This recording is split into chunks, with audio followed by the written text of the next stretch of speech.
আজ খুব সিম্পল রান্না নিয়েছি, ভেজ ডাল বানাচ্ছি। ভেজ ডালে না আমি চানার ডাল আর সাথে একটু মসুর ডালও দিয়েছি। আর বাকি যা শীতের সবজি আছে সেগুলোর সাথে কড়াইশুঁটি, গাজর, একটু বাঁধাকপিও দিয়েছি, শিম দিয়েছি। কিছু মানুষ যারা আমাকে ইমোশনালি হার্ট করতে চায়, তো তাদের নিয়ে আমি দুটো ভিডিও বানিয়েছিলাম। সেই ভিডিও দেখে আমাকে অনেক আমার অপরিচিত বন্ধু, যারা কিনা এখন অনেক কাছের, তারা আমাকে মেসেজ করে জিজ্ঞেস করেছে, দিদিভাই তোমার কি হয়েছে? তো আমি তাদের উদ্দেশ্যেই বলছি, তোমরা সবসময় আছো আর থাকবে।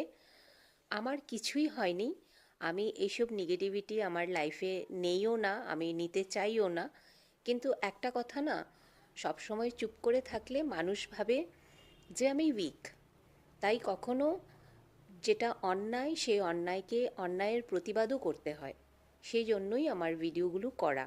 না হলে যারা আমার পিঠ পিছে কথা বলে আমি তাদের পাত্তাও দিই না। আমি নিজেকে সবসময় স্ট্রং, পজিটিভ আর কাইন্ড রাখতে চাই।